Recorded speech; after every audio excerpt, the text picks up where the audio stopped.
Okey. Seterusnya, saya akan ajar kamu bagaimana nak sediakan statement of comprehensive income. Okey. Step yang pertama adalah, okey, jangan lupa letak tajuk. Tajuk ni awak boleh refer kepada soalan. Okey, kalau refer pada soalan tadi, tajuknya adalah SH Enterprise. Okey, awak tulis kat atas ni, SH Enterprise. Okey, Statement of Comprehensive Income for the year ended 31st March 2010.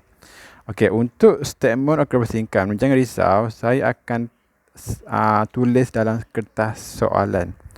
So, kejap awak salin je. Alright. Okey, tajuk jangan salah. Jangan lupa tulis tajuk. Tak tulis tajuk, potong 1 markah. Alright. Okey. Step yang kedua. Okey.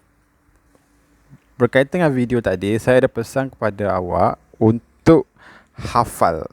Okey, hafal dan saling lah Okey. Okey, awak kena saling sales sampai gross profit.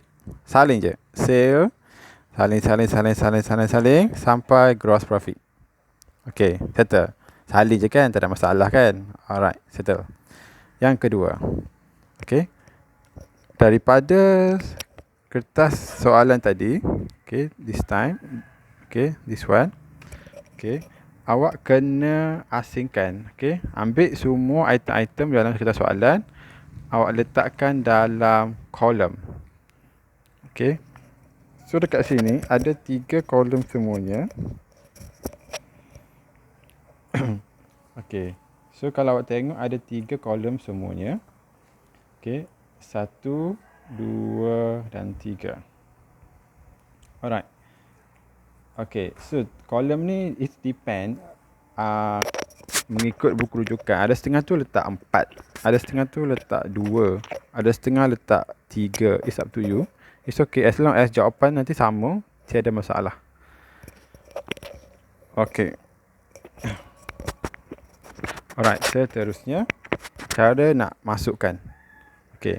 Kalau awak tengok dekat sini, okay, awak tengok dekat soalan, okay, tengok dekat dia punya format. Alright, sale, bermula dengan sale. Okay, awak tengok dekat soalan, ada tak sale? Ada kan, sale kan? Okay, purchase and sale, okay, iaitu 135,000. Alright, okay.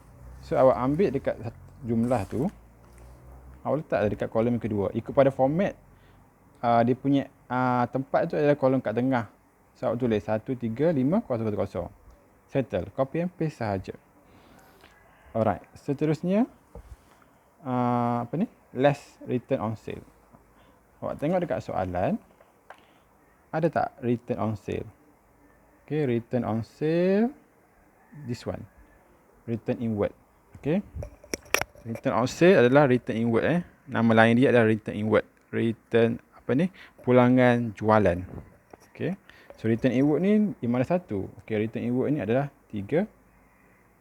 Dia akan cross dengan sale. Okay, dia akan terbalik. 300. Okay. So letaklah kat sini 300. Okay, seterusnya discount allowed. Discount allowed, tengok pada soalan. Ada tak discount allowed? Discount allowed ada kan? Discount allowed. Discount allowed ni mana satu ni? 500 ke 800? Okey, nak decide ni adalah discount allowed ni dia hasil ke dia belanja? Diskaun yang awak beri, yang awak benarkan, itu adalah belanja kepada awak. So kalau belanja, kita akan letak di bahagian debit. Nampak tak? Debit ni adalah meliputi aset dan belanja. Manakala kredit adalah liability, equity dan hasil. So, discount allowed, diskaun dibenarkan adalah belanja. So, belanja adalah 500. Okay. So, letaklah 500. Okay, jangan lupa letak bracket. Bracket ni bermaksud kena tolak. Alright, so settle. Net sale. Okay, net sale ni yang saya letak merah, bintang merah ni. Ini bermaksud awak kena kira sendiri. Saya tak provide dia punya figure. Awak kena kira sendiri. So, macam mana nak kira net sale? Senang saja. Sale tolak, nampak tak saya tulis less kat sini. Okay, ini adalah tolak. Tolak return on sale, tolak discount allowed, awak akan dapat net sale.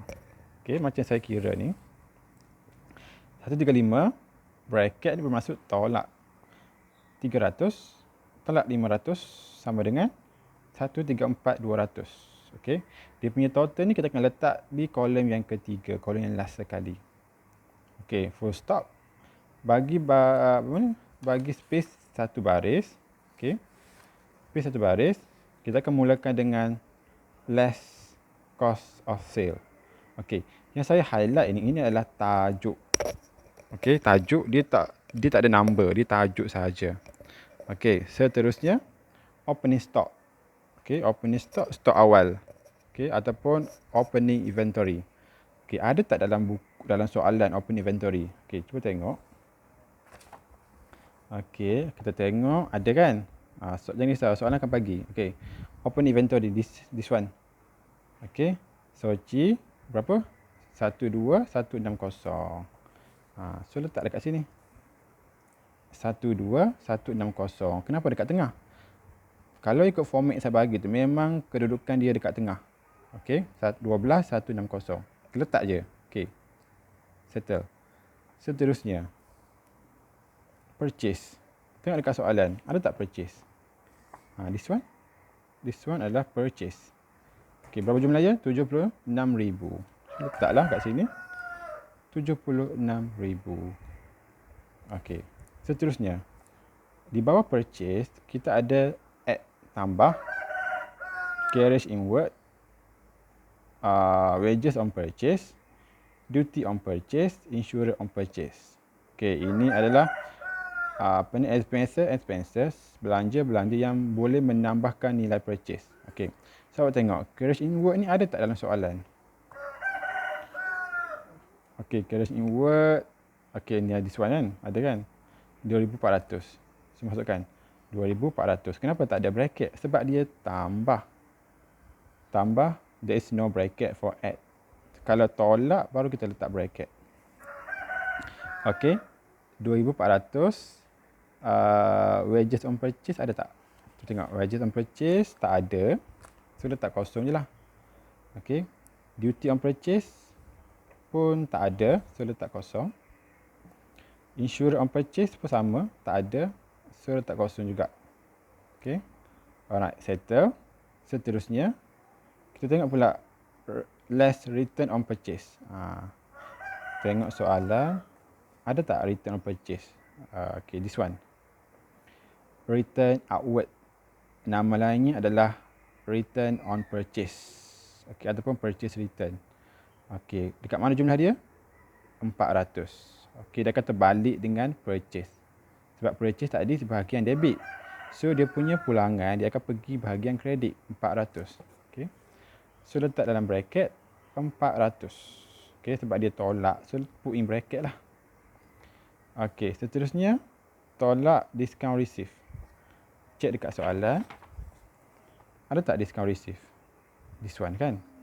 This one. Discount receive. Discount receive adalah 800. Okay. So letaklah 800 kat sini. Okay, settle. Alright, so kita pergi ke bawah. Dia keluar net purchase. Okay. Net purchase ni ada bintang merah. Bermaksud awak kena kira sendiri. Nak kira macam mana? Simple saja. Bermula daripada purchase 76,000. Awak tambah 2,400. Tambah kosong, tambah kosong, tambah kosong. Kalau tiada lah. Kalau ada nanti awak akan tambah lah. Okey. Tolak 400. Tolak 800. Awak akan dapat 77,200.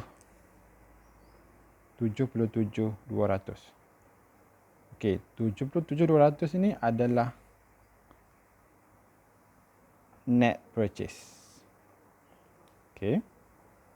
Boleh. 77,200 ini adalah net purchase. Okey. Seterusnya. dah dapatkan net purchase, kita akan kira pula cost of goods sold ataupun COGS. Ada bintang merah juga, bermaksud kena kira sendiri. Kita tak provide dia punya jumlah. Okey, nak kira macam mana? Okey. Tadi kita dah dapat 77,200.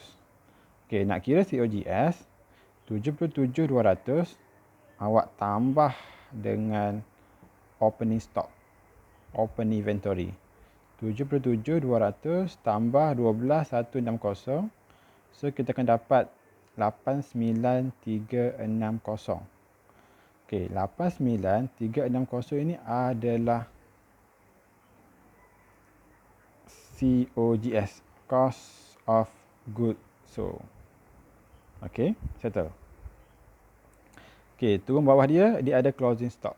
Closing stock ataupun closing inventory. Okey. So dekat sini tak ada bintang merah kan?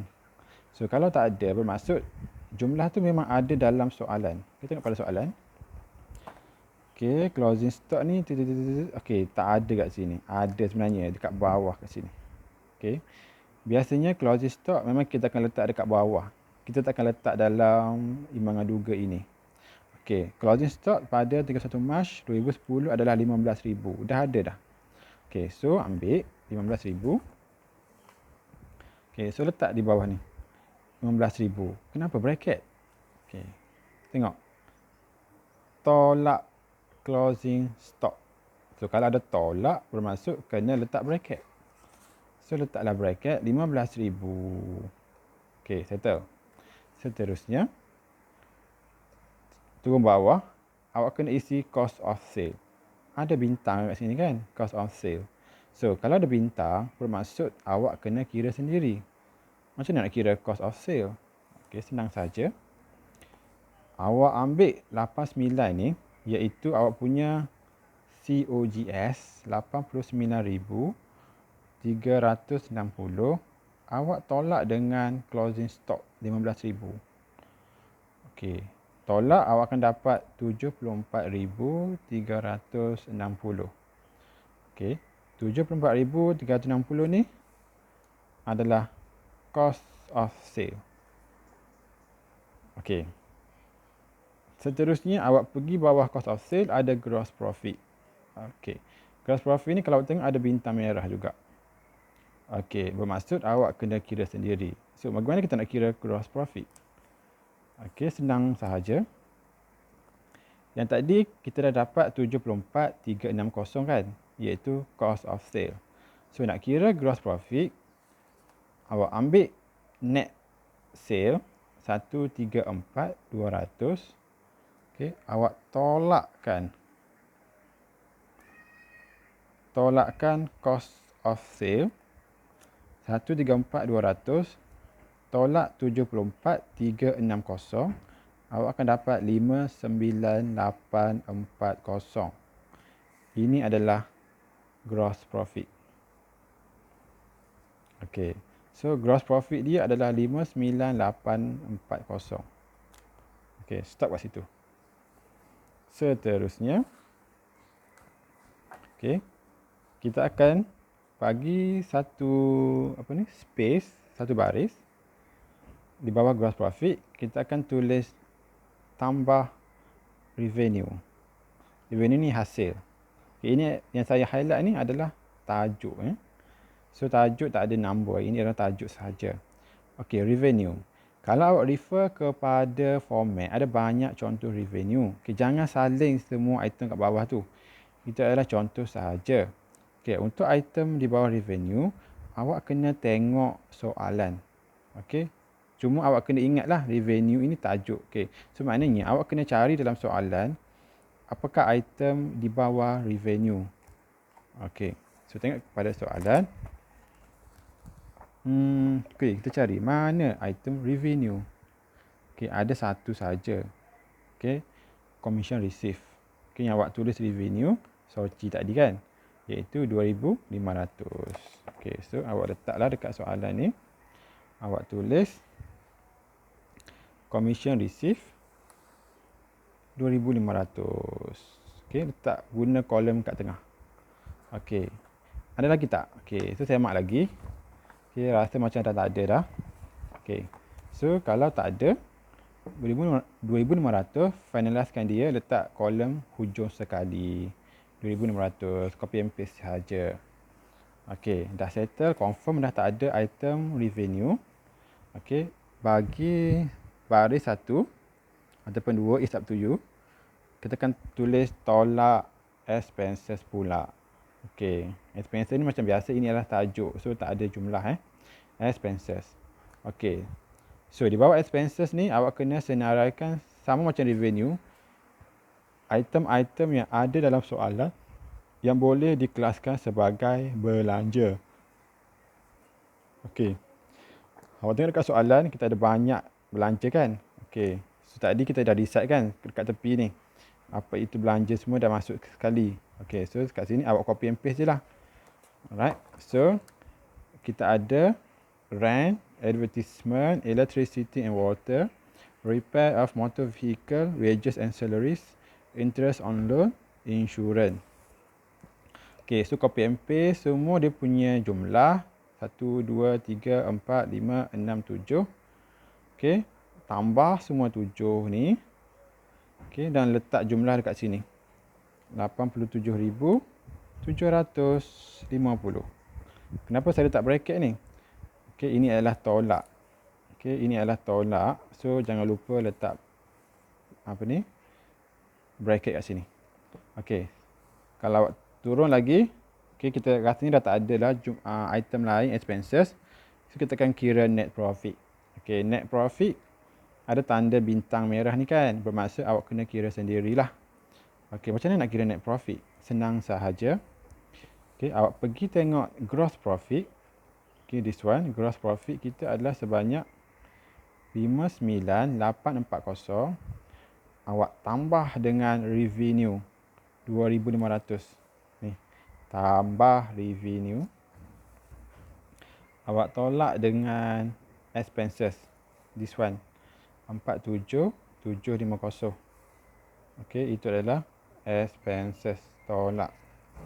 Okay, so 59,840 tambah 2,500 tolak 47,750, awak akan dapat net profit sebanyak 14,590.